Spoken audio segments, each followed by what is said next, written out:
Tonight on the South Today, we're with the first people safely stepping back inside Christchurch's quake-ruined cathedral. Sticking with Canterbury, a major blaze in a metal recycling yard sends flames 15 metres high. And the Finance Minister rings in the official opening of a new space mimicking a stock exchange at Otago University.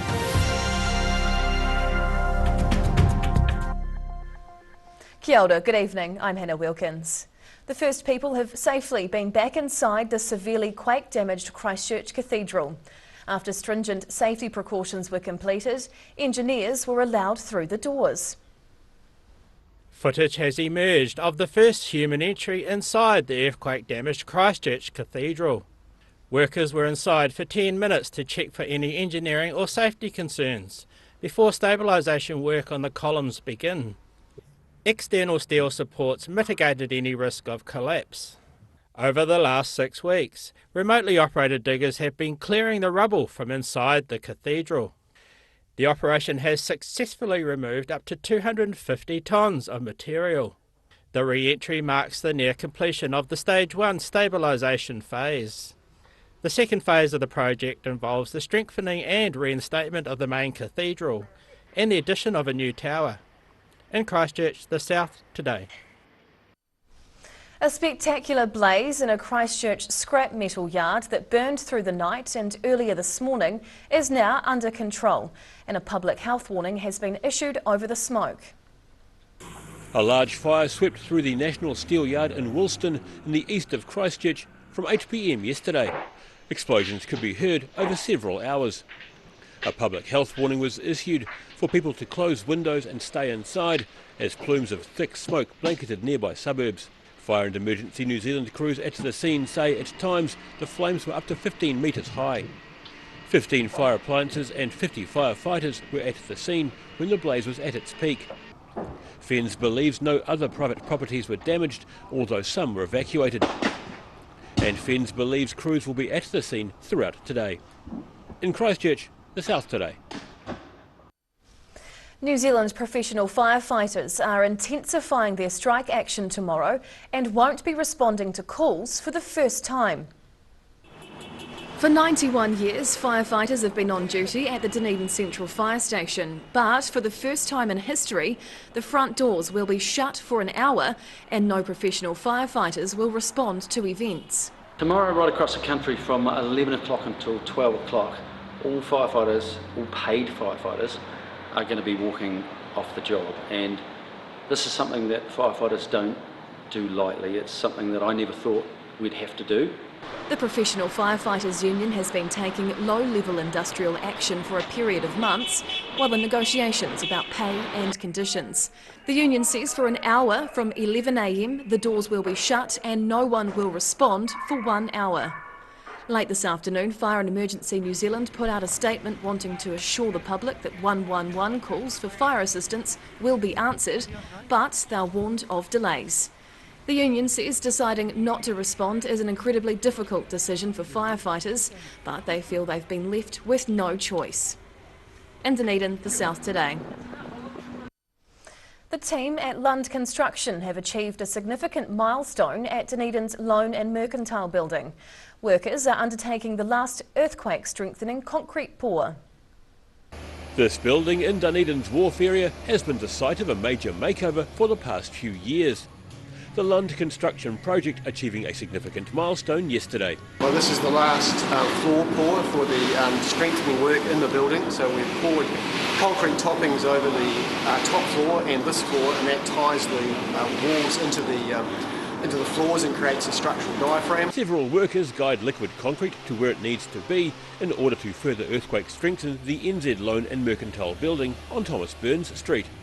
Building owner and developer Russell Lund says more than 100 apartments and businesses are coming to the city's harbour district. The work really started in earnest in 2018 when we did most of the concrete toppings up on the top level, and then we've been working this year on this level. Last year, the Dunedin City Council granted a resource consent for the subdivision of the building. Lund says apartments are well underway on the upper floors, while the earthquake strengthening work continues below. In Dunedin, the South Today. The bells have rung, the trading room is open, and now commerce students will get real-life experience on the floor while studying in Dunedin. Minister of Finance Grant Robertson officially opened the new space at the University of Otago's Business School. Ringing the changes at the Otago Business School. Finance Minister Grant Robertson signalling the official opening of Te Taura Takata, also known as the University of Otago BNZ Bloomberg Markets Lab. This is where people are seeing the trends in the economy in real time, and scary as that might be, it's also no doubt an incredibly fascinating experience. The lab is fitted with 17 Bloomberg terminals and software which provides up-to-the-date business and market news, data and analysis. Minister Robertson glad to return to his place of study, saying the facility can well be proud of the progress it's made. And I am delighted to be able to officially open Te Taura Takata today. You should all be immensely proud. Nō reira, tēnā koutou, tēnā koutou, tēnā koutou katoa. Students have been using the lab since the summer school period began in January, but the official opening was delayed due to COVID-19 restrictions. The room has been funded by BNZ and will be used for teaching both finance and accountancy classes, as well as for academic research. In Dunedin, a South Today. Whai Yakane, still to come on the South Today. A Mosgiel group are working to give young people with disabilities a chance to shine through music and movement. And a Cromwell orchard with a fossil fuel-free goal adds to their vehicle fleet with an electric piece of machinery.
Brace yourself for a cold snap and get down to my mate John's for his snap sale.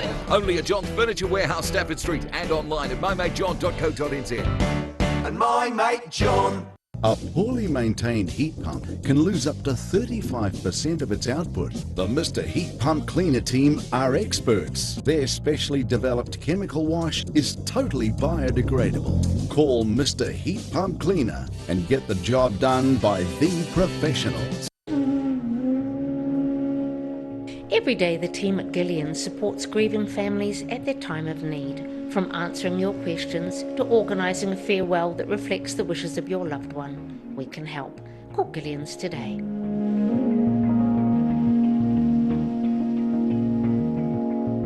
If you're at risk of developing melanoma skin cancer, you owe it to yourself to have a mole map. Mole map is coming to your area. Phone today to make an appointment. It could save your life.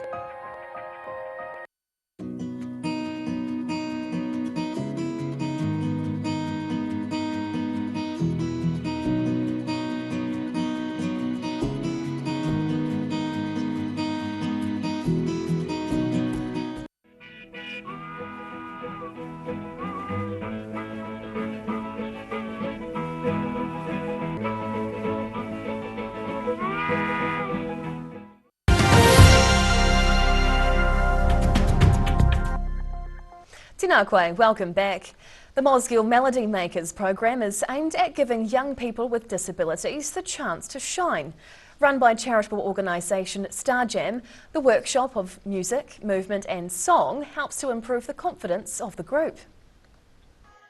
Exuberant energy abounds as the Mosgiel Melody Makers gather for an evening of music and movement.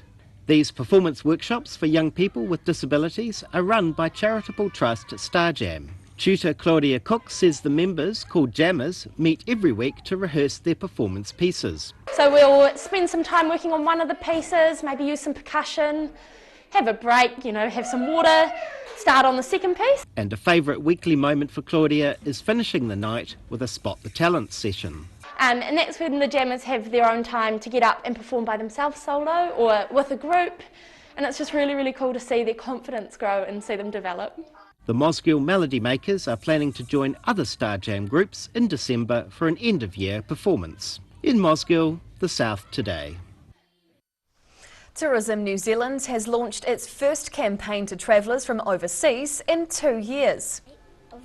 With the title If You Seek, the main promotional video provides glimpses of scenic locations, fun activities as well as Māori culture. Footage was filmed around the country with the North Island's kauri forests as well as the Southern Alps included in the video. The aim is to attract high quality visitors in the hope that they'll explore the country more deeply, spend more and engage with the culture and environment respectfully. A cherry orchard near Cromwell has just added an electric tractor to their fleet. The new machine helps with the orchard's goal of becoming totally fossil fuel free. Freshly delivered to Forest Lodge Orchard near Cromwell, this little tractor has had its diesel engine removed and replaced with an electric motor and batteries. It'll come in handy around the orchard because it can act also a bit like a portable battery pack, powering anything that needs electricity, such as an electric saw bench and even the electric motors on orchard sprayers. To have a diesel tractor powering an electric implement uses a lot more energy than it needs to. So an electric tractor just makes sense. Converting the tractor to electricity was done by Christchurch firm Loxley Innovations and makes the former diesel machine a much more effective proposition. I thought, surely there's more that we can do with this tractor because it sits idle in the shed for quite a lot of its life. I think on average tractors sit idle for about 96% of their life over a 15-year period. Which is crazy. You're investing so much into this asset and it's sitting idle. The orchards ordered an even larger electric tractor from the USA to complement this little machine, all in a quest to make the cherry orchard fossil fuel free. Near Cromwell, the South Today. And now recapping tonight's top stories on the South Today. A decade later, the first people have safely stepped back inside Christchurch's quake-ruined cathedral. A major blaze at a Woolston metal recycling yard is contained after sending flames 15 metres into the air. And Finance Minister Grant Robertson officially opened Otago Uni's new space, which mimics a stock exchange.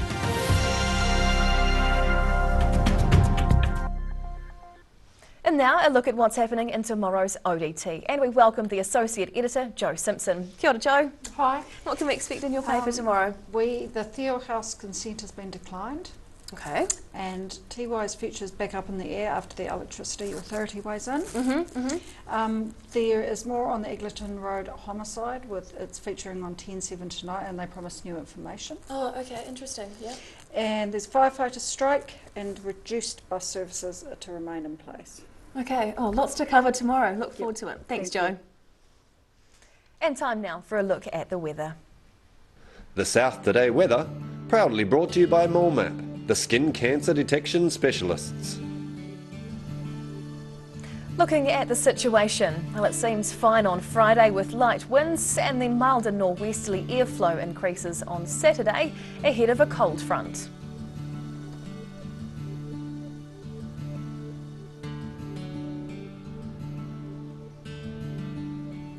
Heading to the top of the South Island, the heavy rain is finally easing up through here. Just expect a cloudy day with light winds across Nelson, Greymouth and Christchurch with a 15-degree high.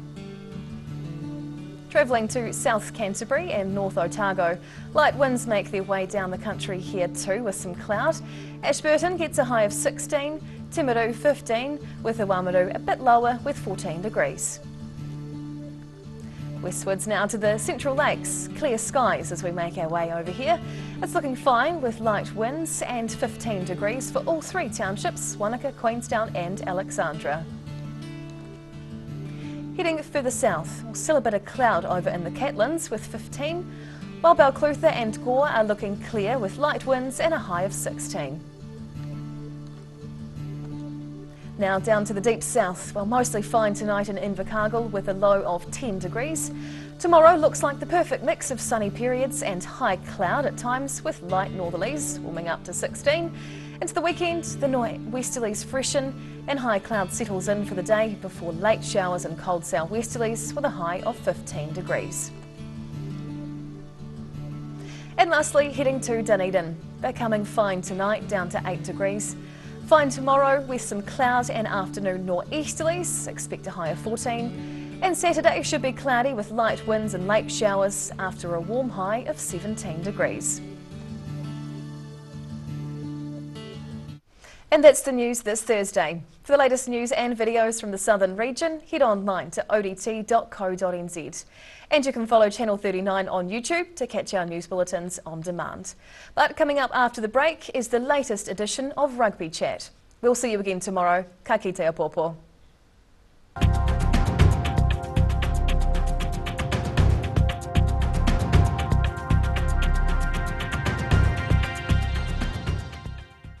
Public interest journalism funded through New Zealand On Air.